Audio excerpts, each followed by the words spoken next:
Welcome back into the Pick and Roll NBA podcast with Jet and Sap. We are presented by Full Press Coverage.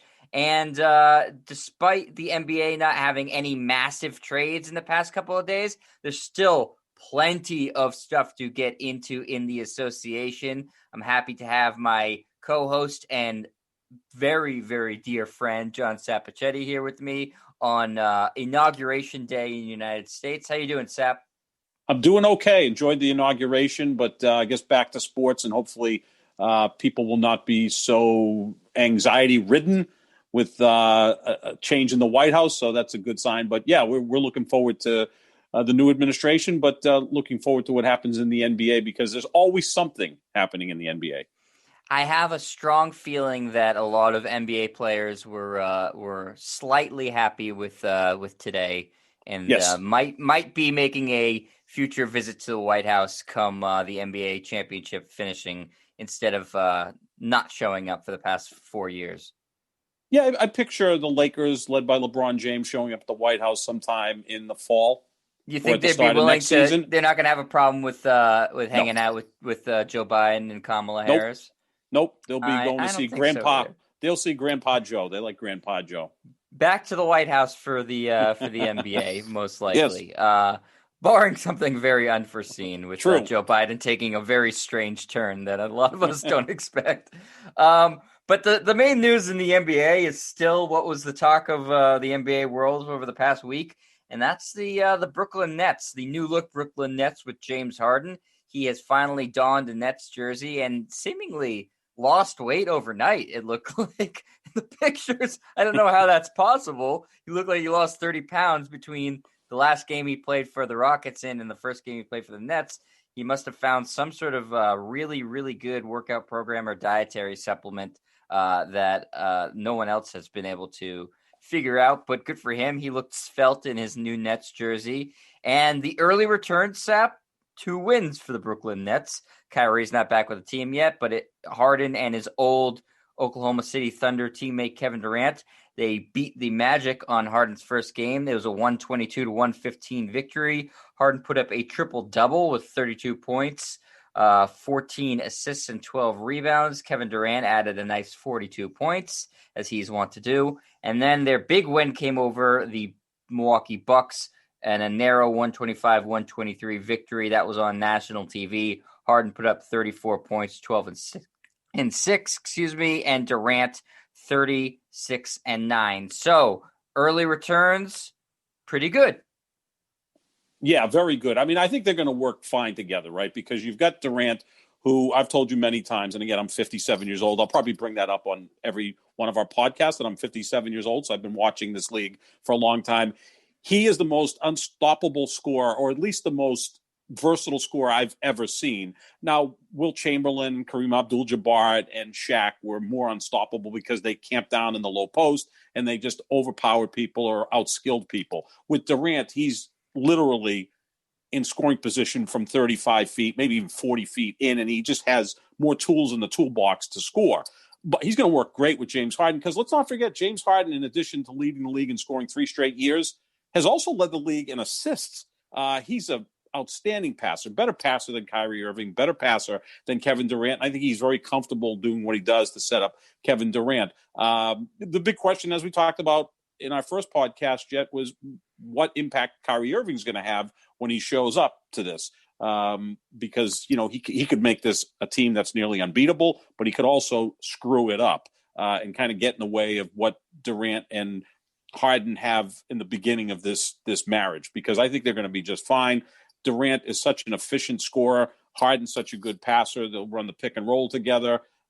They've got some really great spot-up shooters led by Joe Harris, who's shooting over 50% from 3. So they've got some nice pieces around them. But again, we're going to just have to see when Kyrie comes back what that's going to look like.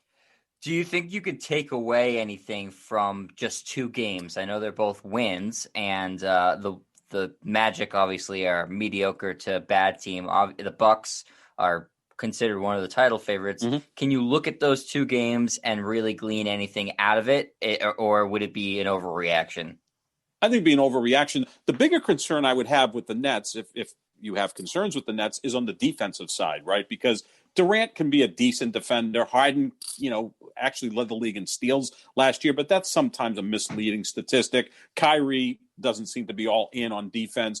DeAndre Jordan's a good rim protector, but is that even necessary in today's NBA where most of the scoring is done on the perimeter? So I think there's still a concern with the Nets defensively, especially if all three of those superstars are on the floor together. Yeah, they're going to get their buckets, but they're going to give up buckets. And if they don't get the job done on the offensive end, they could be in trouble on the defensive end. What made Golden State so difficult to beat when they had Durant and Steph and Clay and Draymond is Draymond and Clay are elite defenders, and Durant kind of bought into that. Now, Steph's not an elite defender. We know that.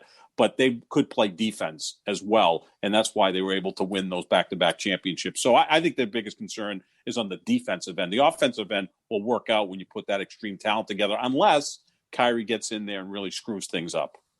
Yeah, my biggest concern for them is something that I mentioned in the last podcast, which was their lack of depth now, and that you're really, because your team is so thin, you have to send out so many guys, you're going to rely on having to play Durant, who's coming off an injury, and Kyrie, who's coming off an injury, and Harden, who's 31 now, big minutes. I mean, not that those guys aren't used to playing big minutes in their career. They all have pretty much since the get-go.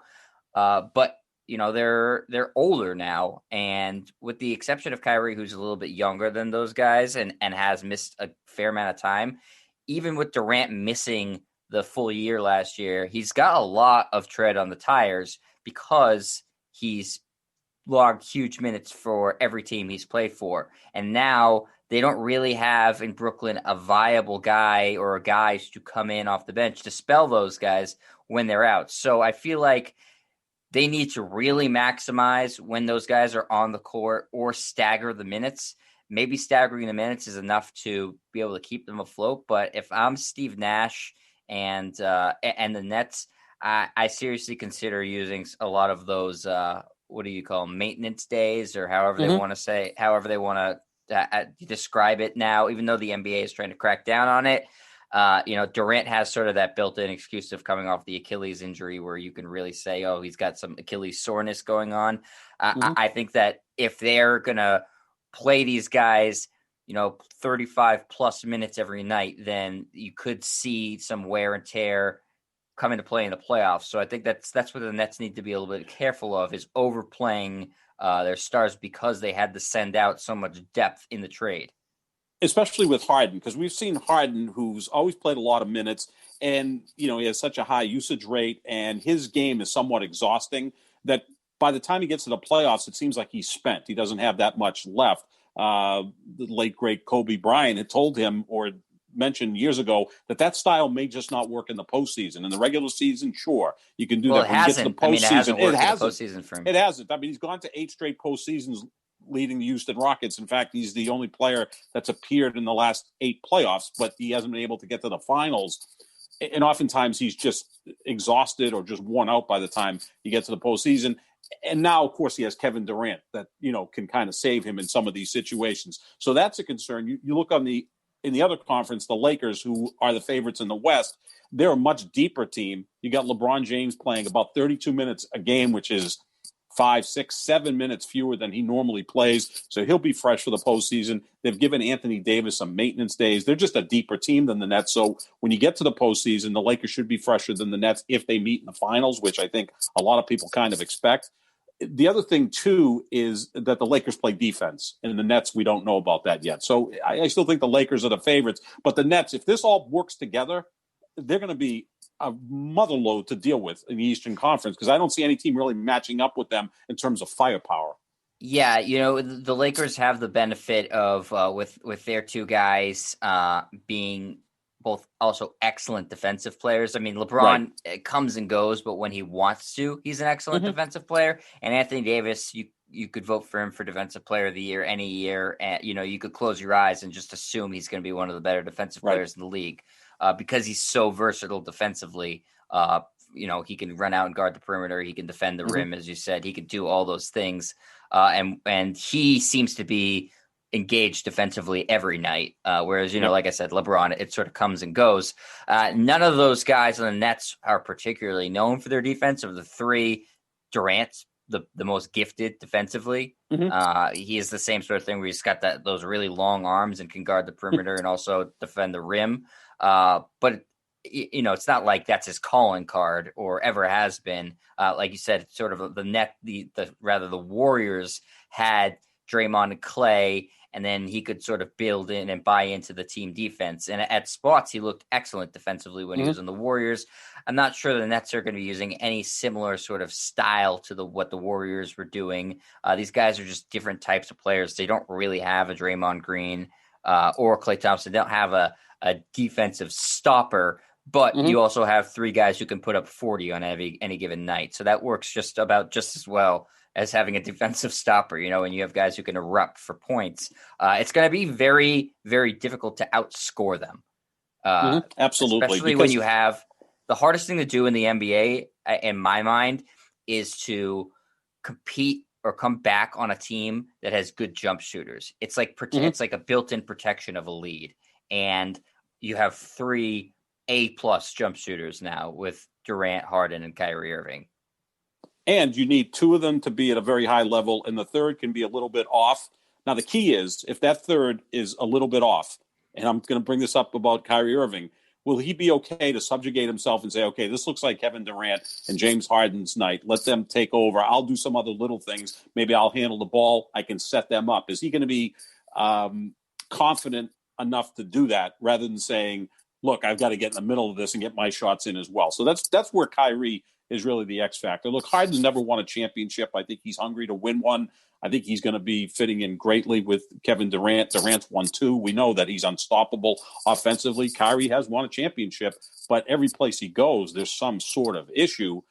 That's why he's the main guy here. If there's nights where, Kyrie's a little bit off, he gets 18, 20 points instead of 27, fine. But will he kind of step back and say, okay, you know what? I'm going to play good defense. I'm also going to maybe set these guys up. I think their best bet is to run their offense through Harden. He's a better passer than Kyrie Irving, and we know because he plays with the offhand left hand and goes to the free throw line so much that he can really break down a defense through his dribbling and end up with lobs to DeAndre Jordan at the rim for a dunk, or set up Harden, or even Joe Harris, who's a spot on dead shooter. That's going to be very, very difficult to defend. But, it's going to be a long season. And I think you make a great point, Jed, in terms of their lack of depth, because it's a 72-game schedule kind of really shoved into, 5 months? So it's going to be, a pretty intense schedule. So they're going to have some nights where they're off, and you're going to have to monitor, especially Durant, with that Achilles injury from, almost 2 years ago now. That's going to be a big factor for the Brooklyn Nets. But they do look scary at this point. But again, it is an overreaction, but it isn't, because we know the degree of talent that they have. Yeah, I want to throw a couple of quotes at you in regards to these guys on the Nets. The first one is James Harden was not particularly thrilled with the coverage about him in the media, because basically everyone was ragging on him. I would say, you did that to yourself. Look at the mirror. Here's what he wrote on Instagram in regards to all of that, especially in regards to our one of our favorite inside the NBA guys, Shaq, and Barkley were taking some big shots at him. Especially Shaq had like a 4-minute rant just ripping on James Harden. Here's what James Harden said on Instagram, not directly tagging Shaq, but I think you can make the assumption. We do all of this talking about uplifting the next African-American athlete / male, and some of these ex-NBA players use their national TV for their own social media to do the opposite. I see it. I just stay to myself. The real never lose. And then he said, salute to Dwayne Wade for being solid, because Dwayne Wade had some nice things to say about James Harden. What's your initial reaction to James Harden sort of not subtly calling out Shaq and Barkley and the media who are saying, that he didn't handle himself particularly well on his exit? Shaq, Charles Barkley on TNT, Kenny Smith to a lesser degree. He's not as big a star as those two guys, and he's not as critical as those two guys, because I think quite frankly, Charles Barkley and Shaquille O'Neal don't give a damn what they say. They've got plenty of money. They've got a huge brand. If they offend someone, so be it. That's why that show is the best on TV, right? Because it almost feels like a radio show where those guys are allowed to opinionate on what's going on in the NBA. You look at our friend Kendrick Perkins on ESPN, love him to death. I think he's outstanding as well. These guys are paid for their opinions. So you would be a fool to look at James Harden and the way he acted in the first 2 weeks of the NBA season with the Houston Rockets and call him professional. He was totally unprofessional. He showed up out of shape. He obviously wanted to get traded out of there and didn't handle himself all that well, was firing balls at rookies and practice and not really communicating with his coaching staff. He wanted out. Fine. You want out, they'll move you. He was not acting professional. And I think it's very easy to bring in race to this, and say, well, we've got to uplift black athletes, and I'm all for that. But the way James Harden acted, he deserved criticism, and Shaq is paid to be an analyst, right? He's not paid to be part of the league. He's not paid by the league to pump up the league. He's there to be critical if need be and complimentary if need be. So I'm on Shaq's side of this because I think if you just, trust your eyes, you would say that James Harden was totally unprofessional for the first few weeks of the season. And I think it kind of goes back to Commissioner Silver, who talked about that one of the problems in the NBA, and he doesn't quite understand, and he's trying to get a grasp of it. And by the way, he's the best commissioner in professional sports by leaps and bounds. Why his players not that high of a bar to clear, but not yes, that high he of is. a bar, right? Yeah. Well, in the land of the blind, the one-eyed man is king. So, but with Commissioner Silver, he talked about why are the players so unhappy, and I think you looked at Kevin Durant as probably the most unhappy in the league, followed by Kyrie Irving. They're both, not happy. It seems like living a great life. And look, I don't know what goes on after games, whatever else is going on in their life, I respect. But the players are sensitive, and I think they have to realize that, there's going to be criticism there. And this kind of goes back to a generational thing. Jordan would have taken this, and Jordan would have never shown up to training camp looking like James Harden did or quitting on his team. That wouldn't happen. But if that was the case, if someone was being critical of Jordan, he would just take that and run with it and go out and drop 50 every night. That's the way he was wired. The players today are wired a little bit differently than they were, say, 20, 30 years ago. And Shaq kind of fits in the middle there. And look, Shaq wasn't always the most professional guy either. I get that. When a season ended, Shaq would not get an operation until the next off season. He says, do this on team time. I'm not doing it on my time. Shaq would show up out of shape. I get that. But Shaq's one of the all-time greats, and he is paid to give his opinions, and that's what he did. So, look, I'm with Shaq on this because Harden was unprofessional. Now, that doesn't mean Harden can't turn around and have another great season. It sure as hell looks like he's on his way to doing that and maybe be in the finals, win a championship, and then he can, maybe go to Shaq and say, well, I got the job done. Yeah, I really hate the bringing race into it, as you mentioned. Yeah. This happened before. I think it was when Dwayne Wade retired, and Paul Pierce said he thought that Paul Pierce, was better than Dwayne Wade. Now that's up for debate. As a biased Celtics fan, I would agree with Paul Pierce. I think it's lunacy, Jet. I think it's most lunacy. People would not. Most people would not. I acknowledge that. Most people would certainly not. But then Dwayne Wade's wife, Gabrielle Union, said, I'm sick of, black men putting down other black men in the media. And this sort of reminded me of that, Harden saying, we're supposed to be uplifting the next African-American athlete. I just don't see that this has anything to do with race at all. Again, these guys, Paul Pierce as well, is paid to give his opinion. Mm-hmm. He's not paid to, like you say, he's not paid by the NBA. He's not paid by the NAACP. Nope. He's not a lobbyist. He's paid to say what he thinks. And Shaq as well is paid to say what he thinks. And I think that to have that mentality of, well, you shouldn't criticize me because black people are at a disadvantage in this country to white people, which is true. I mean, white people have privilege, but that doesn't mean that you should be beyond reproach because you're black. That doesn't give you some sort of immunity from if you act like an a-hole or unprofessional like James Harden did, that you should suddenly be expecting, your black colleagues to say, well, let's ignore that because, he's black. So we're going to just say, hey, James, thumbs up. Great job. You really did fine. If you were white and doing that, that would have been a problem. The big thing with race And if you are truly somebody who wants there to be a post-racial world, you should want everybody to be treated the same. If a white person did that, you would expect that they would get criticized for it too. So as a black person, you should feel like it's racist to not be criticized. As a black person, which I am not, and you are not, I would think and hope that you would think, if I was treated differently because I'm black, even if it's for a positive, like not being criticized for acting like an a-hole, like James Harden, that in itself is racist. Being treated differently because you're black is racist. Being treated differently because you're white is racist. Anybody who is a dick to their teammates or is handling themselves unprofessionally should be criticized for it. Black, white, Asian, purple, Martian, doesn't matter. So that really aggravated me. It was just you don't have to own up to it that you were being a jerk, because that, I get, that hurts your brand, and that, this is in 2021, people have a very hard time admitting their own mistakes, in part because we had a president for the past 4 years who was incapable of doing it. So people feel very emboldened to just not say when they do something wrong. But don't bring race into it, James Harden. This is just it's ridiculous. Anybody with a brain knows that you acted unprofessionally to get yourself out, and it worked. So just accept that it worked. Be happy with your new team. Leave race out of it. It doesn't do you any good. It doesn't do the movement any good.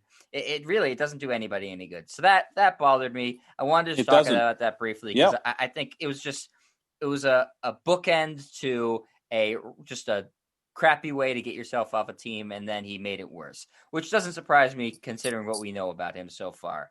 We wanted to talk also about, we're continuing to talk about this Nets team, and I promise you these upcoming podcasts won't be so Nets-centric. It's just that they're so interesting with all these guys.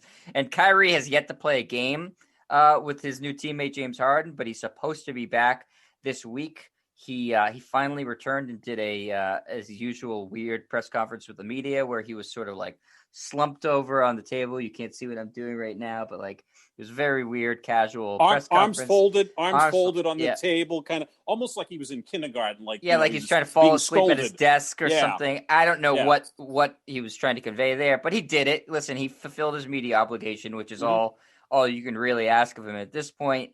Here's what he had to say. I'm happy to be back, and we got some great pieces, and we just move on. And I let my actions and my game speak for itself, like I planned on doing. I just needed a pause. My commitment has always been to bringing something special to Brooklyn.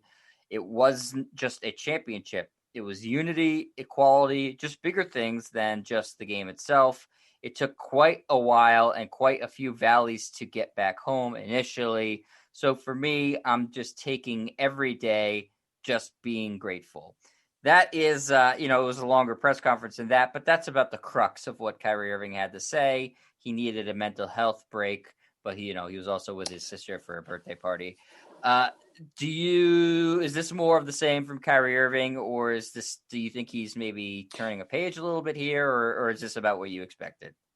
It's about what I expected. I look, it's the boy who cried wolf. Like, how many times can we try to figure out Kyrie Irving when I don't think Kyrie Irving can figure himself out? Now, look, I support it took quite a few valleys for him to get back home, Sap. Right. Yeah, it did. I mean, I guess valleys. It was quite a journey there for Kyrie. But that doesn't excuse him from not getting a hold of Steve Nash or Sean Marks, the general manager of the Nets, or someone, and explaining himself. You or I can't just bow out of work without telling our supervisor or whoever, you're married. You can't just like disappear from your wife for a week and say, I just need some time, whatever, and not even text her or whatever. You have responsibilities as an adult. So that doesn't excuse that. Look, he's done a lot of charity work, and I love that about him.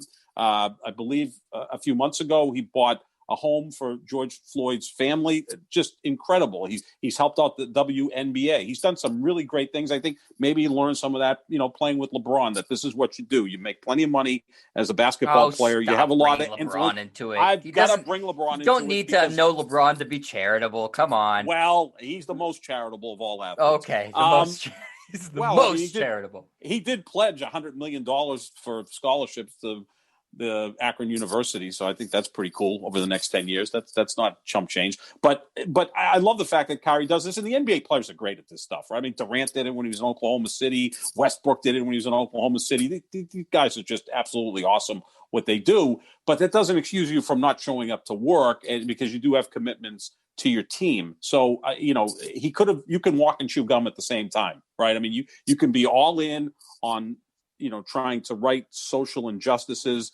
Absolutely. But you still should show up to work. And actually, you can have a bigger megaphone when you're at work because, look, does anybody stop NBA players from saying anything at a press conference? Like after every game, they meet with the media. I know virtually now you can go on and talk about what you're trying to do, and the media is going to eat that up, right? It's not like people are going to turn a deaf ear to what the players want to say. So use that even more so. Who knows with Kyrie, in a month from now, he may not be engaged and needs another couple weeks off. And I compare him to Kanye West. I mean, I think he's a brilliant basketball player. I think he's a pretty smart kid. I think he thinks he's a lot smarter than he is. He just reminds me of a freshman second semester psych major who just has all the answers and has to turn everything into deep thinking, which is great. Go ahead and do that, but you still have to be responsible to your coach, your boss, your owner, whatever the case may be. I know they don't even use the term owner in the NBA anymore. They're governors, but someone does sign his paycheck. I'm sure he gets direct deposit though, but you gotta still have those responsibilities in addition to doing what you're doing. So yeah, it is much of the same about Kyrie. We'll see what happens on the court, because that's really the big thing. Is he going to be able to adapt to playing with Durant and Harden? That's what the big question is with the Brooklyn Nets. Yeah, the charity stuff is tremendous, and no one can take that away from him. Mm-hmm. And I don't think anybody is trying to. And you see on social media, which in a lot of ways is, an echo chamber, and you hear, mm-hmm. So you'll see one person tweet, well, aren't we talking about the charity stuff that Kyrie does? Why doesn't everybody just talk about this instead of the other stuff? You can separate the two things. Mm-hmm. And just because he does charity work, that doesn't mean that you're immune from being criticized for mm-hmm. other things you do. Sure. You can be awesome at doing charity, which he appears to be, and he appears to be genuinely intent on doing it and interested in it and engaged in his community and other communities, which is amazing. But that doesn't excuse you from dereliction of duty for your job. And the whole reason that you are famous is because you're a basketball player. And that's just a fact. No one would know who Kyrie Irving is right now if he wasn't a mm-hmm. member of the NBA. Maybe he'd be in politics, maybe he'd do something else. But the reason he's famous today is because he plays basketball. And when you sign a contract with a team, you are committing to them that you show up and supposedly put in your best effort to help them, win games. And I don't think that he's done that. I don't think that he's fulfilled that obligation. And to say, well, he's doing charity work instead, that's not really an excuse. Like you said, if I were to not tell my wife I was going somewhere and then show back up in a week and say, well, I was doing charity work, I just didn't think I had to tell you. We're cool, right? I was just doing charity. So I did a good thing, so you can't be mad at me. That doesn't make sense. If you at any job, if you were working at Best Buy and then you said you just took a week off, didn't tell your manager, and came back a week later and said, yeah, I was building houses in Haiti. Hope that's cool. They said, well, that's amazing. You were building houses, but you're fired. You can't mm-hmm. can't just ditch out on work. So it should be the same standard. Just because he's in the NBA and famous, and it's a league that has millions of people watching it, it doesn't mean that you can't act like a normal person. Every other person has to deal with this, and some people don't like aspects of their jobs. Some people need mental health days of their job, and that's fine. But he does it at a alarming frequency, for one, mm-hmm. and two, doesn't seem to ever take any responsibility for it. So I don't know what's going to happen with Kyrie. I think the James Harden thing will ultimately be fine in Brooklyn, because he's not gonna check out. He's gonna play, and maybe he'll play selfishly, but he's at least gonna show up. I still don't know if Kyrie Irving's gonna show up, or I feel like at this point it's more of a question of when and not if he's going to go off the reservation another time. That's probably not a PC term anymore, but you know what I mean. No. Leave the squad. Well, the thing is, too, do you think deep down the Nets, we both talked about this last podcast, that they went after Harden as insurance for Kyrie Irving? That was a brilliant move, because now you've got another guy to go with Durant, that you can win a championship with Durant and Harden and the right pieces around them. You certainly can win it with Durant, Harden, and Kyrie Irving, but that's going to be a little bit more complicated at this point. He's a luxury at this point. Do you think they maybe explore trying to trade him? And again, a difficult thing to do, big contract. What team is going to accept him? Because he's a flight risk at some point, but you trade Kyrie Irving for pieces that you really need on your team. A 3-and-D guy, maybe some size to back up DeAndre Jordan, maybe another point guard that can come off the bench, whatever the case may be, whatever value you can get. And again, if that happens, then Kyrie may say, well, I'm done. And again, you're not going to get equal value for Kyrie Irving, because he is that flight risk, big contract, a guy that hasn't been durable throughout his career. He's played about 67% of the available games, was just not that great.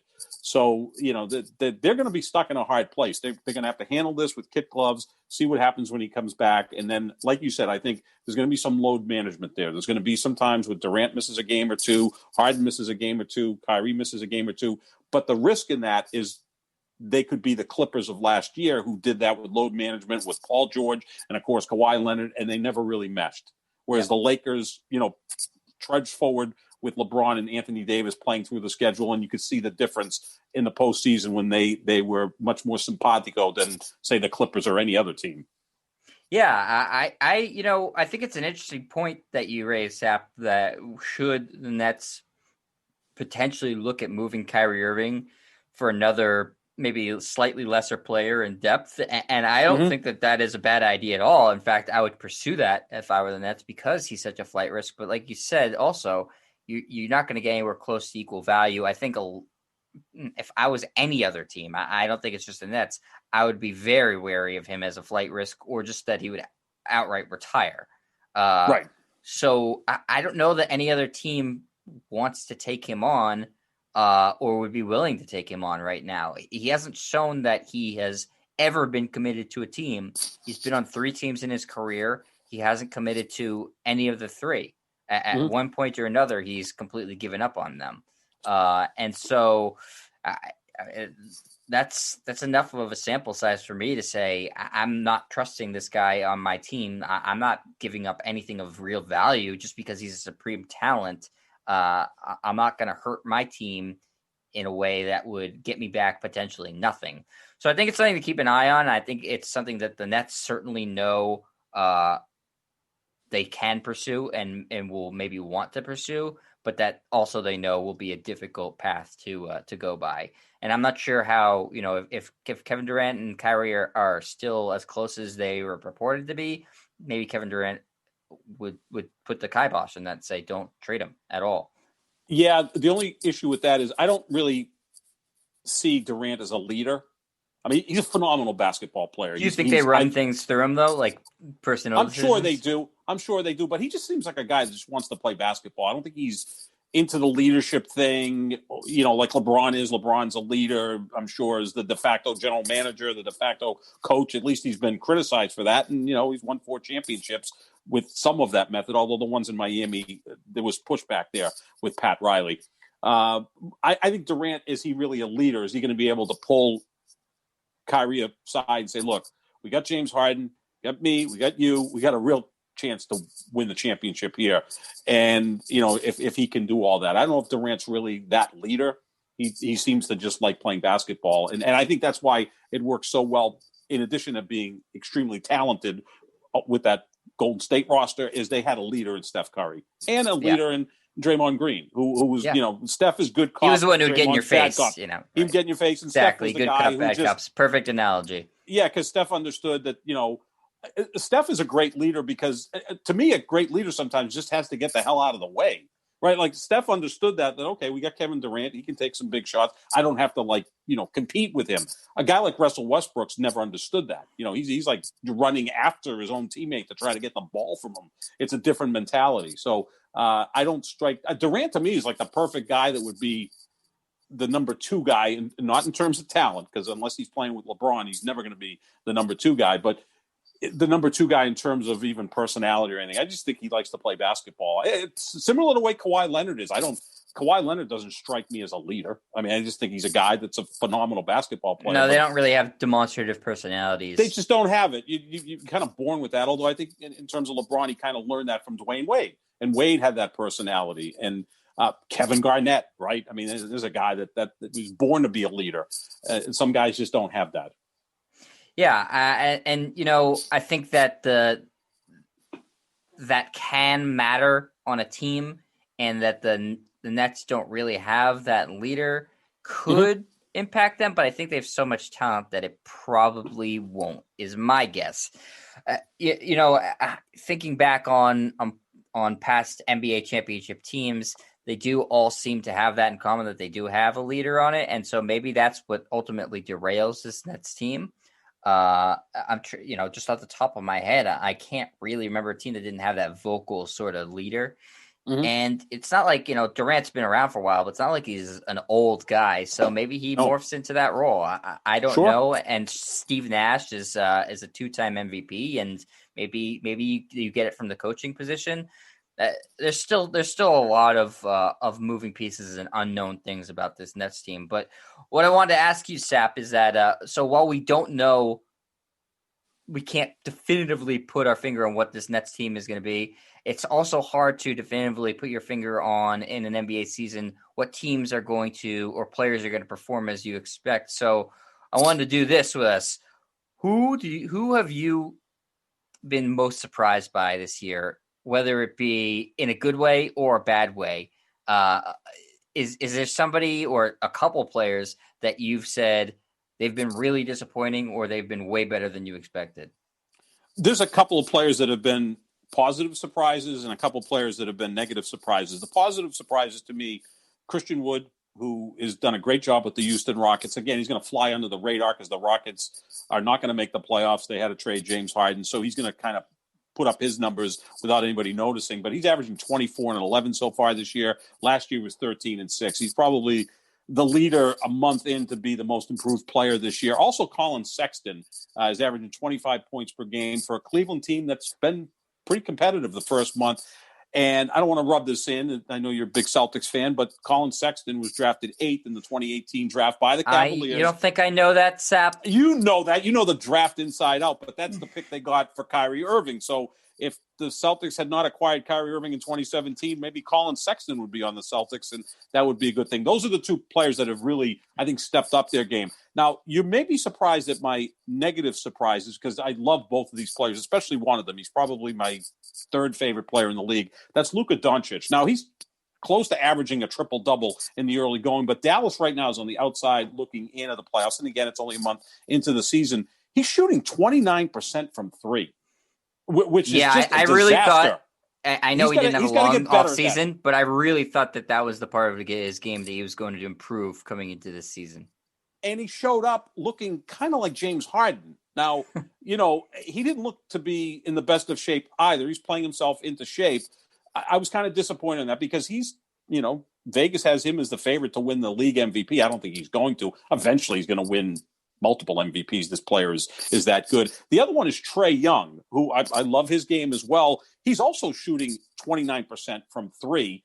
Yeah, that doesn't make any sense. 4.5 turnovers a game. And again, Atlanta's a team that I think we both thought would be a little bit better than they are. So Doncic and Young have been disappointing. Now, I hold them to high standards. They're all-star caliber players, and I think by midseason they'll be fine. But in the early going, they've been somewhat disappointing. Yeah, Trae Young makes no sense to me why he's not shooting. I mean, he's a dead eye shooter. It should be way higher. His shooting percentage there. There's just no reason it should be that low. So I think that's surprising to everybody. And Doncic, I agree with you in terms of my surprises in a negative aspect. I really thought he was going to add a 3-point shot, and I had him as my preseason MVP. I agreed with Vegas in the assessment. I thought he was going to build on his terrific second season in the NBA. And I mean, he's still having a terrific season, but it doesn't look like he's improved yet from last year. Right. Granted, very short off season and plenty of time left to go in the season. I'm going to give you one that might surprise you, who my biggest surprise has been, and this includes their team as well. My biggest surprise, believe it or not, Sap, is one Steph Curry, who has who has 2 MVPs to his name and a couple of titles. And I thought once Klay Thompson went down before the season, him and the Warriors were just going to pack it in. It was an inauspicious start to the year. They didn't play particularly great. They've picked it up recently. Curry is back in MVP form, 28 points, 5 rebounds, 6 assists, and just led I'm going to say this, drive it into you, just led a big 15-point rally in the fourth quarter to topple the Lakers in a game that looked over. I didn't think coming off the injury and coming off a year where he barely played and then having to start the year without his fellow splash brother, Klay Thompson, would merit a locked-in Steph Curry. He's accomplished everything you could dream of accomplishing so far in the NBA. And, he's only a human being. And I think when he looked at the roster, and he knows what a championship team looks like, and this isn't a championship caliber Warriors team, I thought he was maybe going to take some games off and check out a little bit, maybe be passing a little bit more, trying to work in James Wiseman, the rookie. But he's gone right back to MVP form, Steph. And the Warriors, who I thought were going to be towards the bottom of the league again, are not that bad. 7-6. I mean, that's not tremendous, but it's better than I thought they were going to be. And he's playing right now at a level where you'd have to consider him one of the top 5 MVP candidates for the early, we're about 20% of the way through the season. So I'll just round it up and say a quarter of the way through the season. So I'm really surprised. I didn't think that the Warriors were going to be competitive at all. And I thought Steph would say, man, I've been on teams that have won the title. This is not that. I really am not super interested in busting my ass for a team that's going to go nowhere, because ultimately they're going to go nowhere. They're not going to, if they make the playoffs, which I still have my doubts about, they'll lose in the first round. But he's busted his ass and played really well, and they've gotten some nice signature wins, and he's back to Steph Curry that, is a dominant version of himself. He's a great leader, and this is what a leader does, right? Like, you're maybe not playing on the quality of team that you've played with in the past. You don't have Klay Thompson now for the second straight year. Draymond's not the player he was 3 or 4 years ago, but he does still have value. James Wiseman's been a really pleasant surprise. I'm not a surprise that he's this good, but this quickly. But this is what a leader does, right? He still goes out there, balls out, and he's look, Steph Curry is the greatest shooter I've ever seen. And again, I'll say it again. I'm 57 years old. I've seen a lot of great shooters. This guy is the greatest shooter I've ever seen. And no, that shows leadership. And that's a good choice, because Golden State, just think about when Klay comes back, and you know how much I love Klay Thompson. They'll be back in contention, but that's not going to be till next year. You're right. If they sneak into the playoffs as a 7 or 8 seed, they're going to lose to the Lakers or the Clippers probably in 5 games. But he could still scare the hell out of you, because he's capable of dropping 42 any night without taking a lot of shots. Again, that's what made that Golden State team so difficult, how efficient they were. Like, Harden is a volume scorer. Durant, Curry, and Klay Thompson are so damn efficient that I remember going to a Golden State game, I think it was in 2016, Durant's first year at TD Garden, and they both had like 36, and I'm like, I don't remember them taking a lot of shots, but they just hit them all. They're so damn efficient, and that's why they was nearly impossible to beat. Yeah, I've never been a huge Steph Curry guy. I obviously acknowledge his greatness. I agree with you. It's not close. He's the greatest shooter of all time. And, as great as Ray Allen and Reggie Miller were, it's not close. He's far and away the greatest shooter of all time, Steph Curry, that is. And so despite me not being a huge fan of his in terms of, I think he got a lot of benefits from playing with tremendous players. It sounds weird to say, this might be the most impressed I've ever been by him, because I think as a veteran player who's won already and won MVPs, I think it's really hard to play for a team that isn't going anywhere and still give it your all. And I don't think a lot of players have that ability or that mentality to still be able to do that, knowing they're on a team that's not that good. Frankly, the Warriors, this team, isn't that good of a team. They're playing a little bit above their heads because Steph's playing so well. So I give him a tremendous amount of credit for really being able to see the situation for what it is and not have that affect his play at all. He's my biggest surprise, and the Warriors are my biggest surprise.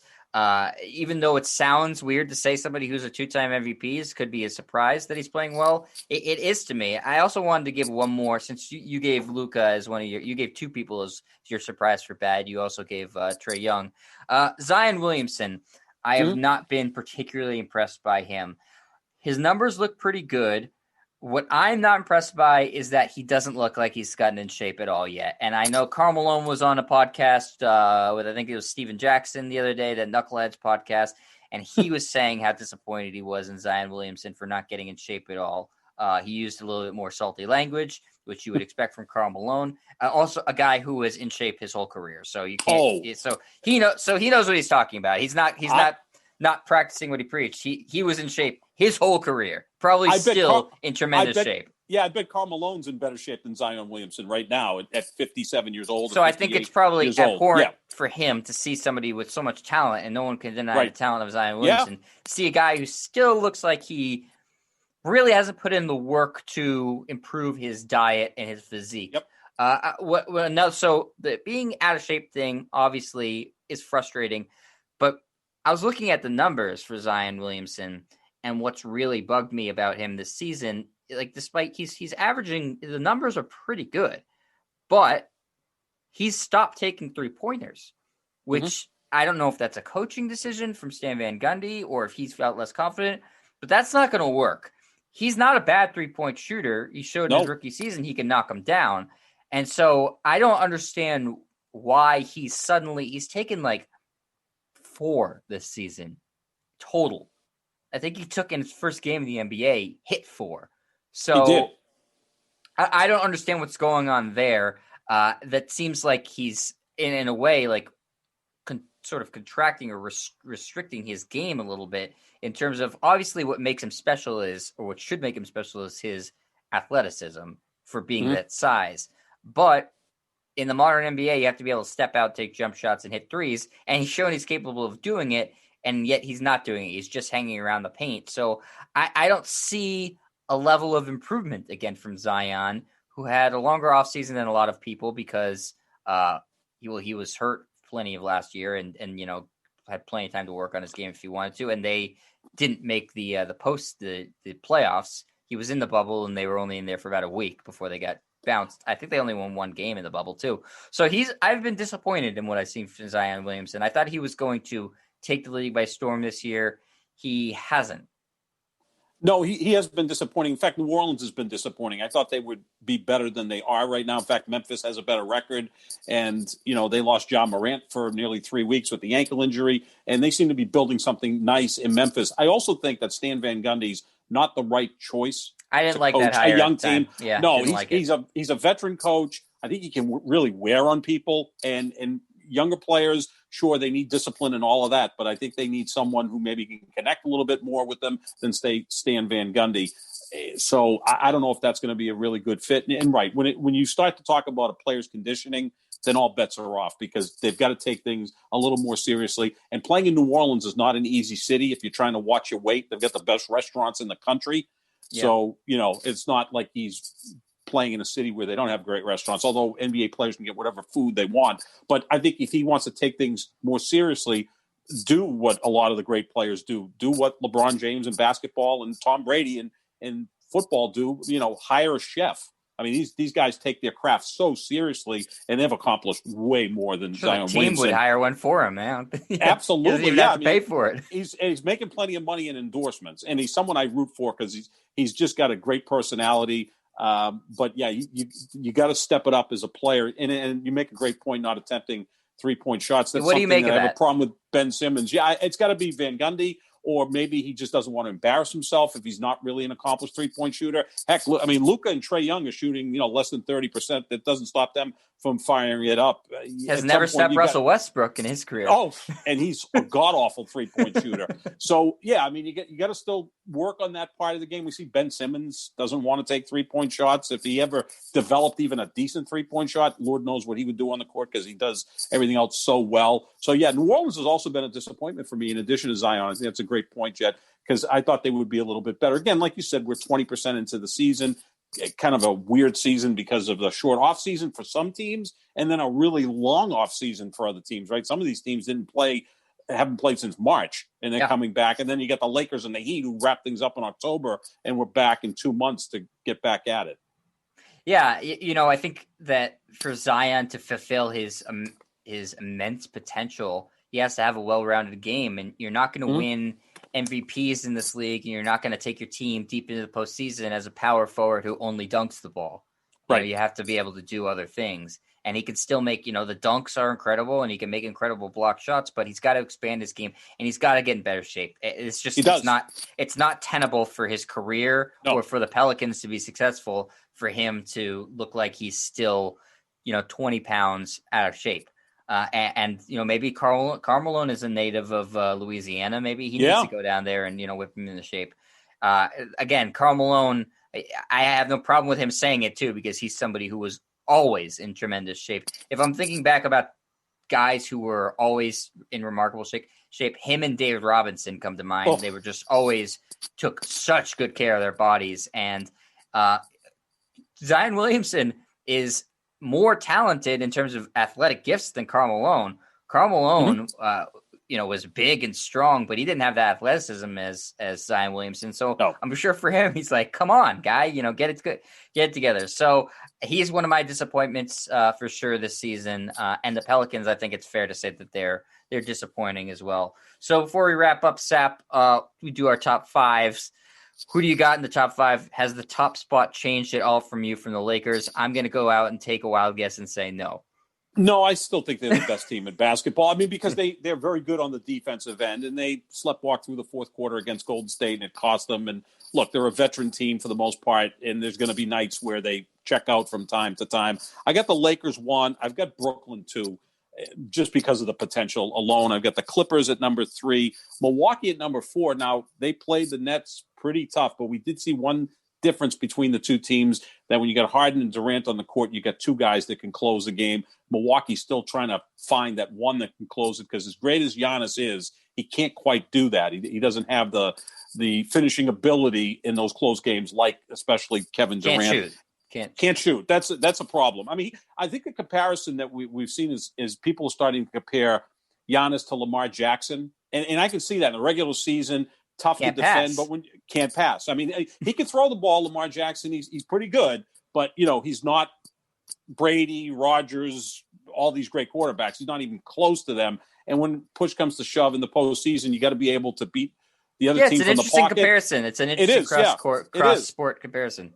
And number 5 for me is Utah. They're just kind of like plugging along like they always do. I was going to say, I didn't think you were going to put them in there, but they've won their last 5 games, I believe. They're 8-2 in their last 10, and they are 10-4, which is good for the second best record in the NBA. Yeah, and they're well coached, right? Quinn Snyder we've always kind of compared Quinn Snyder as the Western Conference version of Brad Stevens.